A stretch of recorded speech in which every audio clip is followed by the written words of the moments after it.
गुजराती में बात करो। आप लोग ये समझो, देखो, करो पहले। अगर आप क्वेश्चन है इसके बाद आप मुझे बताएंगे आफ्टर दिस वन। ये स्लाइड मुझे मिस रहीम टोला ने स्लाइड बनाई थी. She is no longer not in this world, but she made she was in our health board before and she has really helped me make this slide. Okay. Next. Weather can affect pain. Gujarati में क्या लिखा है?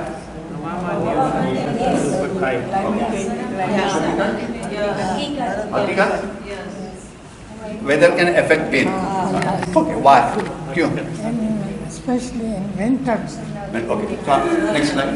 बता. तो ये जवाब देखिए. Answer लिखा हुआ है. आप पढ़िए.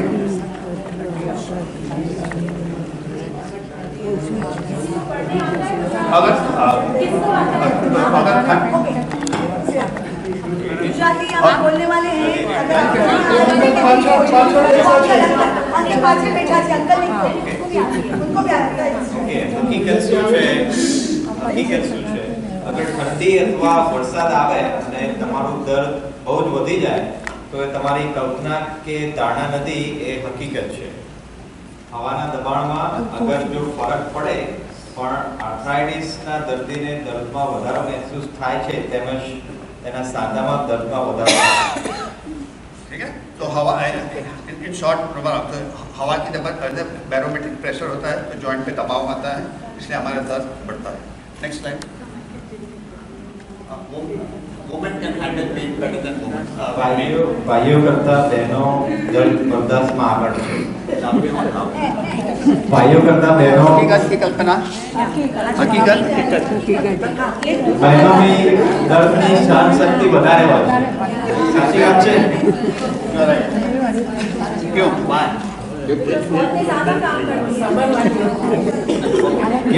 કેમ એવું છે?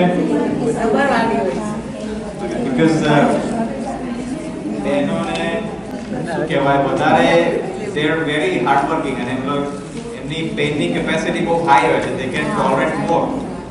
રાઈટ. ઓકે. બાળકને જન્મ આપવો એ યોગ્યતા તેની વધારે દર્દ સહેવાની શક્તિની સાબિતી છે.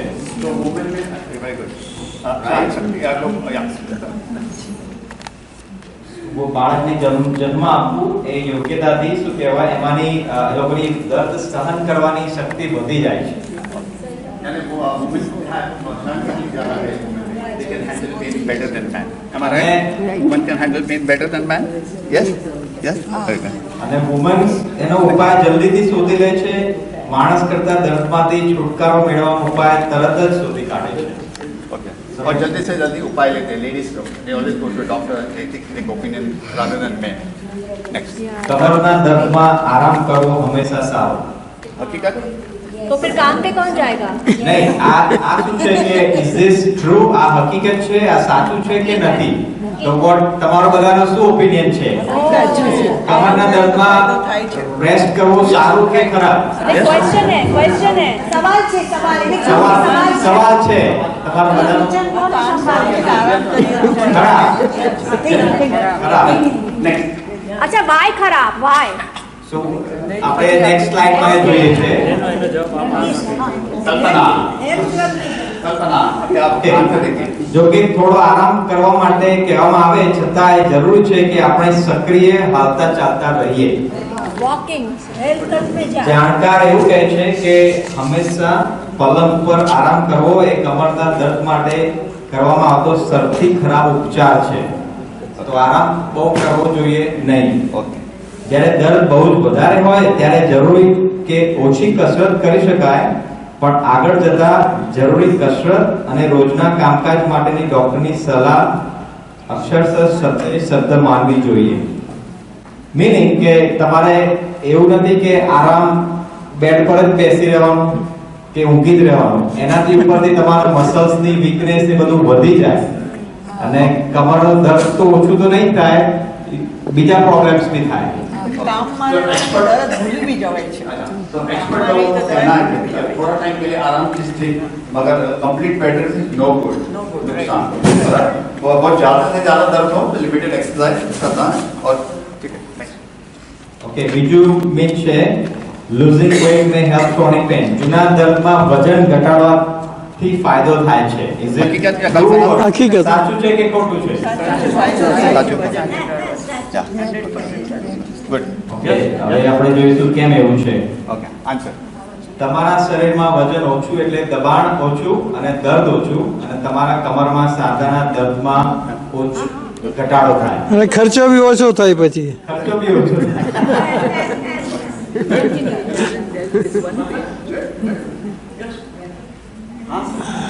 નેક્સ્ટ બીજું છે myth છે કે true છે. તમારા મામૂલી દર માટે ફિકર કરવાની જરૂર નથી. સાચું છે કે ખોટું છે? શું છે મામૂલી દર્દ? મામૂલી દર meaning કે ભાઈ એકદમ થોડું દર્દ હોય તો એને વધારે ચિંતા કરવાની જરૂર નથી. તો શું બે પેરાડોલ બે બ્રુફીન ખાઈ લેવી? ये तो आपके घर में है ना? કે હવે કેમ એવું છે? ઘણા લોકો સમજે છે કે સુનો, સુનો. દર્દ એવી વસ્તુ સુનો. છે કે જેવું દર્દ આવે આપણે એની સાથે જીવવું પડે છે, તેમ છતાં દર્દ ઉપર ધ્યાન દીધા વગર નથી ચાલતું. જો ઓવર ધી કાઉન્ટર ઉપર મળતી દવાથી દર્દ ઓછું થઈ જતું હોય તો તમારા ડોક્ટરને મળવું જરૂરી છે. तो ये है कि काफी लोगों की सोच ये है कि दर्द एक हमारी जिंदगी का हिस्सा बन गया है जिसे हमें जीना ही पड़ेगा. तो ये दिस इज नॉट तो दर्द को हमें इग्नोर नहीं करना चाहिए. तो अगर ओवर द काउंटर दवाई से हमारा दर्द थोड़ा कम हो सकता है, मगर इससे ज़्यादा दर्द हो या बढ़ गया हो तो हमें डॉक्टर की सलाह लेनी चाहिए. નેક્સ્ટ છે શરીરના બારામાં તમારું વલણ તમારા દર્દ ઉપર અસર કરે છે. Is it true or wrong? Yes or no? Your attitude કે તમે કેવું તમારા શરીર માટે તમે શું વિચારો છો? Okay, good. Next. દર્દની સાથે હારેલા થઈને જીવવું સૌથી વધારે ખરાબ છે. દર્દ હંમેશા ચિંતા અને તંગ મનોદશાની આગેવાની કરે છે અને તેનું વલણ તમારા દર્દ ઉપર અસર કરે છે. तो इसका मतलब ये हुआ कि अगर दर्द से अगर हम हार जाओगे तो हमारा दर्द और बढ़ जाएगा. मैंने आपको साइकिल बताया था, पेन स्ट्रेस साइकिल. तो हमारा एटीट्यूड, हमारा वो भी पॉजिटिव एटीट्यूड भी बहुत इंपॉर्टेंट है. तो अगर नहीं तो दर्द से हमारा डिप्रेशन और एंग्जाइटी भी हमारी बढ़ जाती है और फिर दर्द हमें और ज़्यादा होने लगता है. नेक्स्ट. દર્દ બુઢાપાનો એક કુદરતી ભાગ છે. સાચું કે ખોટું? નહીં, સાચું છે બી અને નથી બી. તમે ધ્યાન રાખો તો કે બુઢાપામાં કાંઈ નહીં. ઓકે, એવું કેમ કહેવા માંગે છે? ધોળા વાળ અને કરચલીઓ તથા થોડો કે વધુ શારીરિક દુખાવો અને કમર કે પગનો દુખાવો દરેકની જિંદગીનો એક ભાગ છે. તેમ છતાં જૂનું દર્દ દુખાવાને વધારીને જિંદગી જીવવાની લાયકાતને ઘટાડે છે અને આ બધું બુઢાપામાં જ થાય છે.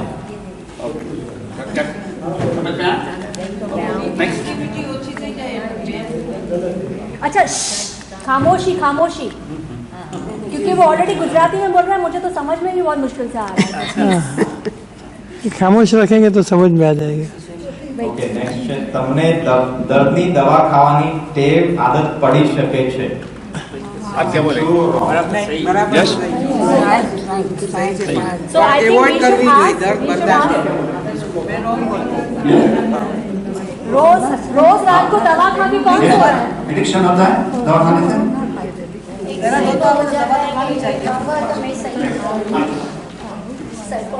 ડોક્ટર તરફથી લખી આપવામાં આવેલી દર્દની દવા જ્યારે લેવામાં આવે છે ત્યારે તે દવા ખાવાની ટેવ આદત ઘણે ભાગે પડી જતી નથી. તેમ છતાં ઘણી દર્દની દવાઓથી તમારું શરીર ઘણીવાર તેમના ઉપર શારીરિક રીતે નિર્ભર કરતું થઈ શકે છે.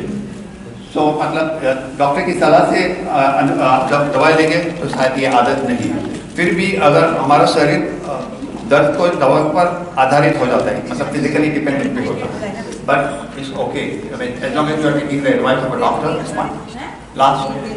કસરત કરવાથી નાજીવા નાના દર્દથી બચી શકાય છે. સાચું કે ખોટું? Mehboob? Yes. Can you repeat? બોલ કસરત કરવાથી નાજીવા નાના દર્દથી બચી શકાય છે. कसरत करने से हमारा दर्द कम होता है. हाँ बराबर होता है नर्व्स को मूवमेंट मिलती है. और बोलो जरा हकीकत. और जरा सा यस જો કે દર્દ હોય તો આંચર, કસરત આંચર. કરવામાં મુશ્કેલી થાય તો પણ જીવનમાં હંમેશા સક્રિય હાલતા ચાલતા રહેવાની આદતથી તમે પોતાની જાતને ચંચળ બનાવી શકો છો. કસરત કરવાથી સ્નાયુ મજબૂત થાય છે, હા. હઠીલા અને કડક સાંધાઓ નરમ પડે છે, તેમજ શરીર સાથેનો સહકાર અને લેવલ ફરીથી કાયમ થાય છે. થોડી આસાન કસરતો જેમ કે ચાલવું, હાથ પગ ચલાવવા અને દોડવું વગેરે કસરત શરૂ કરવા માટે સારી શરૂઆત કહેવાય. तो बोलने का मतलब यह है कि एक्सरसाइज से हमारे मसल्स में ताकत आती है, स्ट्रेंथ, जॉइंट में स्टिफनेस कम हो जाते हैं, शरीर पर कोऑर्डिनेशन और बैलेंस काबू में आते हैं. तो आसान एक्सरसाइज जैसे कि चलना, हाथ पैर हिलाना, low impact exercise, walking, stretching, ये भी ગરમ પાણીથી નાહવાથી બી થાય છે ને? इससे हमारा दर्द कम हो सकता है. Thank you very much. Good job. બહુ સરસ કર્યું તમે. Okay, hello